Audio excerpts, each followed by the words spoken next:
Hi mga chang! Ako nga po pala ito, si Natoy. Ako nga po pala ito ulit, si Nurse Kay, and welcome back to my YouTube channel. Lang is marami pa akong time para makapagtabi ng panggastos, pero as of now, wala naman ako dito. Ano yan kakainin mo? Bako, pagkakasini at Nurse Wanderer 1666 weeks ago na to. So, paano?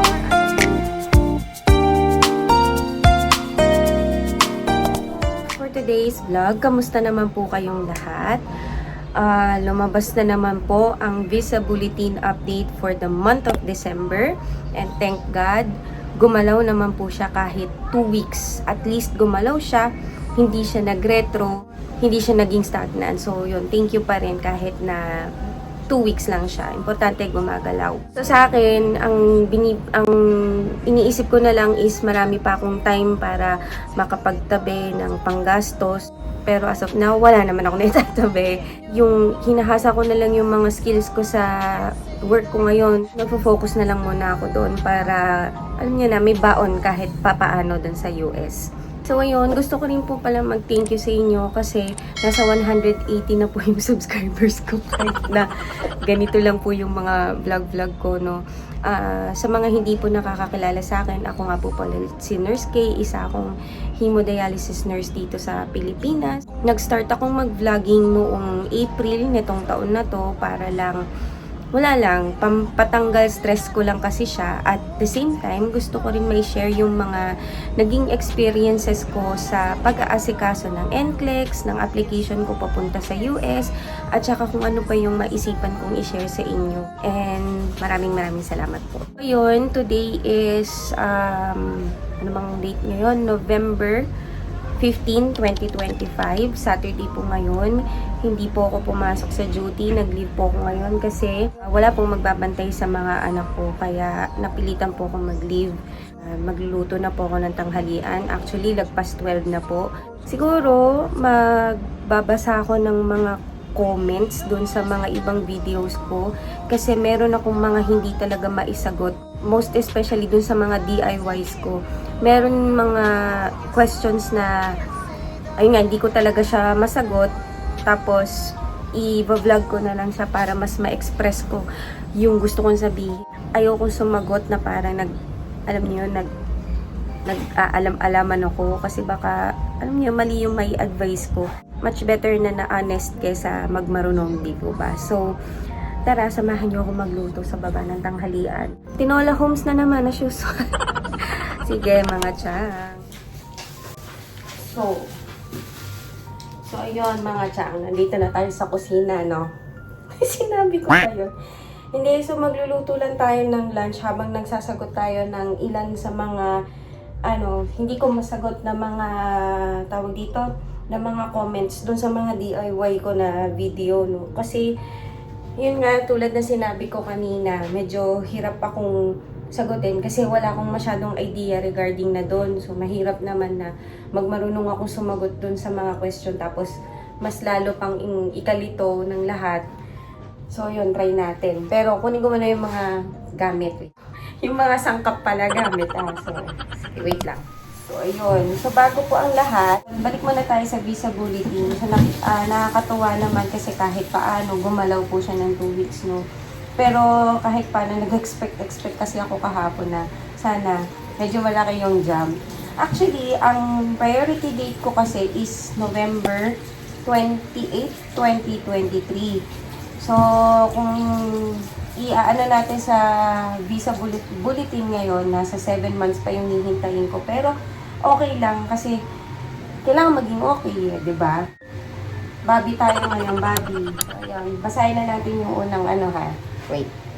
Yun. So, unang question is sa CGFNS Preparation DIY timeline ko. Step by step guide, part 2. So, sabi ang tanong po ni Baba Jungkook, paano po pag nasa US ka na and need po ng wet signature? Thank you. So, I think ito yung sa mga nag-generate ng mga forms doon, tapos kailangan mo siyang ibigay sa PRC and sa school ninyo. Yun yung mga generate doon sa gilid. So, I guess, hindi hindi ako sure talaga if pwede na hindi wet signature, no? Kapag ka, kunwari, naka-reside ka na sa US. Kung kunwari, may inauthorize ka lang na tao na mag-asikaso dito ng mga papers mo sa Philippines, sa PRC, for example, baka tanggapin siya ni PRC, then, kunwari, nag-print ka dyan sa US, tapos, pinirmahan mo, then sinend mo digitally dito sa authorized person mo. Tapos si authorized person, binigay kay PRC, tinanggap ni PRC, then sinend kay CGFNS. So, hindi natin sure na baka si CGFNS yung makapansin na parang na-print lang yung paper kasama yung signature. So, ayun, si CGFNS yung makapansin na dito, yung signature is na-print lang, alam niyo yun. So, pero hindi ako talaga sure. Bye-bye. Hintayin niyo na ako sa taas. Can I say hi? Okay ka. Go na. Hi. Ano yung kakainin mo? Cheese. Nakoy, magla-lunch na talaga. Sige na, go na. Hintayin, tatawagin ko na lang kayo pagluto na.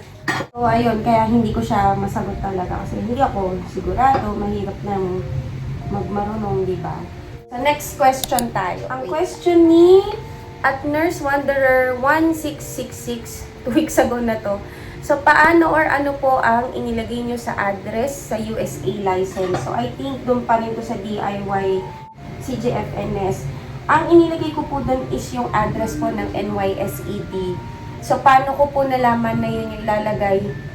Nagtanong-tanong din po ako sa mga friends ko na nag-aasikaso at that time. Pati nagtingin-tingin din po ako sa mga DIY ng mga YouTube nurses na USRN vloggers. So, kaya yun po yung inilagay ko. So, tingin ko okay naman kasi na-process ko naman siya. Ang daming taba, mga tiyan. Nagmamadali kasi ako kaninang bumili kasi susunduin ko yung anak ko sa church. Anyway, tanggalin na lang natin. Okay, next question tayo. Parang 6 na question lang naman to. Hindi ko talaga sila ma-replyan. So, wait question lang. From Army Floyd, 8 days ago. So, sabi niya, ang question is, bakit po walang PTE na options or option? Akala ko po need ng may i-download sa state board verification, ma'am. So, eto siguro ng question na to is dun din sa DIY CGFNS, no, dun sa magpapasa ka ng English Proficiency Examination.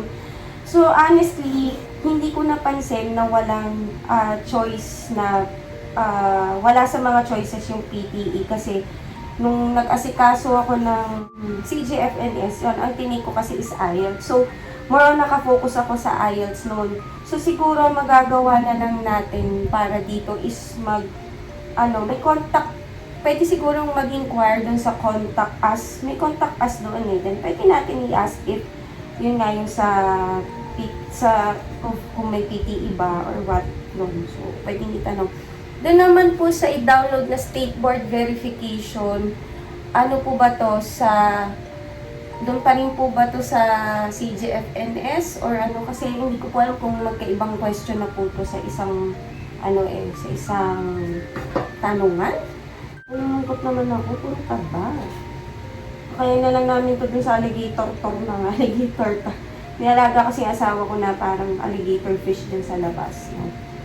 Problema ko talaga yung kado babagyo. Pag bumaha, mayayari ka na. From at Pearly 2586, eto 3 weeks ago. Hindi ko na talaga siya masasagot kasi nahirapan ako sa question niya. Wala talagang walang dito.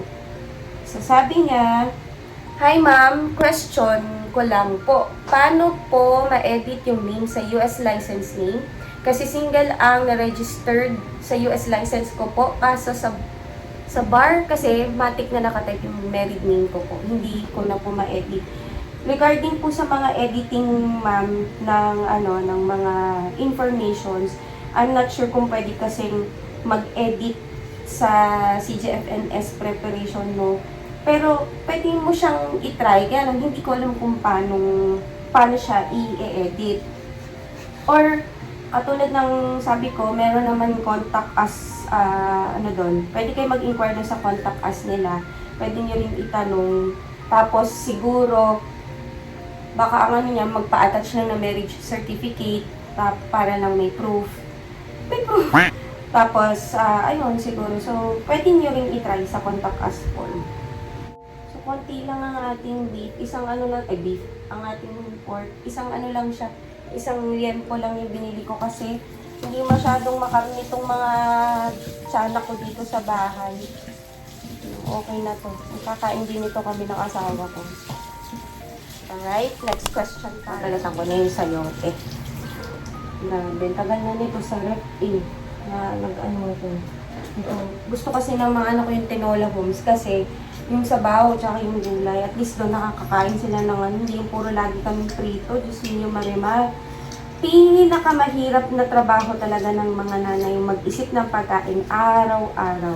Pati yung baon, araw-araw. Yung gusto kasi nilang kainin, ang hirap. GFNS preparation, ayun, si ano ulit to, at Baba Jungkook, 3 days ago.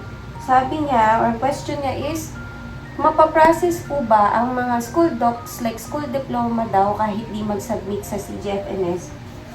Dito kasi, basta kung ano yung hingiin ng CGFNS, baka mas magandang ibigay na lang, di ba? Para wala nang hassle. I mean, baka mamaya magpato-follow pa or what, parang masayang naman yung panahon or yung oras, di ba?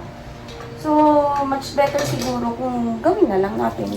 Parang, tawag dito, madali lang naman ma-process yun yung pag-asikaso nun. Kaya lang, sa school diploma, so depende sa school ninyo kung ano yung process dun. Pero ayun, siguro much better kung piliin na lang natin kasi need naman na si GFNS, Pero ayun, again, hindi ako 100% sure dito, Mr. Jungkook. Sa New York DIY, ano to? Wait lang, ano to? Yun. Sa New York DIY NCLEX application, wala na talaga mata ko. This is from at Gideon Razote, 5 days ago. Ang comment niya sa akin dito is, next vlog po, sahod reveal po. So, eto, hindi ko kasi alam kung ang tinatanong niya sahod reveal is yung sahod ko sa Pilipinas or yung offer sa akin doon sa US. Pero kasi, kung offer sa akin sa US, syempre, hindi ko siya madi-disclose kung magkano yung offer sa akin. Pero, pasok naman doon sa prevailing wage ng State of Missouri. Pero kung ang question ni Sir ay yung sahod reveal ko dito sa Pilipinas, ano naman siya? Enough naman siya. Enough siya kung kandila na lang yung gagamitin nyo sa bahay. Hindi. Mahirap sabihin kung enough or hindi kasi alam niyo yun, ayoko naman magmukhang hindi ba ako satisfied or what, pero kasi ang nurse dito sa Pilipinas, sinasabi ko sa inyo, hindi kayang makabuhay ng pamilya. Makakabuhay siya ng pamilya, pero alam niyo yung comfort, hindi siya ganun kaano. I mean, real talk, no? Hindi siya ganun ka-comfortable kung ano. Kasi, mararamdaman ng mga bata na nagtitipid talaga kayo. Well, hindi masamang magtipid. I mean, gusto ko siyang ituro talaga sa mga anak ko. Yung magtipid at saka yung matutong tawag dito, maging practical. Pero, yon mararamdaman ng mga bata talaga na, oh my gosh, walang pera sila mami, sila daddy. So, wala na. Last ko na pala yun na question na babasahin. So, yung mga chang, gusto ko lang iklaro sa inyo na hindi ako expert talaga sa mga ganito. Hindi ako masyadong, wala akong masyadong alam. Ang alam ko lang, natutunan ko lang lahat to through YouTube. Also, sa mga vloggers, USRN vloggers na step by step nila, natutunan ko lang din to sa kanila. Yung mga ibang technicalities talaga, sorry po, at hindi ko siya masasagot. Lalo na yung mga sinishare ko dito is experience-based ko lang. So, ayun, pasensya na talaga, sana huwag kayong magalit sa akin. Itutuloy ko lang yung pagluluto ko din. Mamaya, punta tayo sa taas pagkakain namin. Kasi, birthday ni Ate Sirin sa Monday, November 17. So, mag-o-open na siya ng mga advance gift ng tita niya, si Ate Louie. I-unbox natin mamaya. So, yun.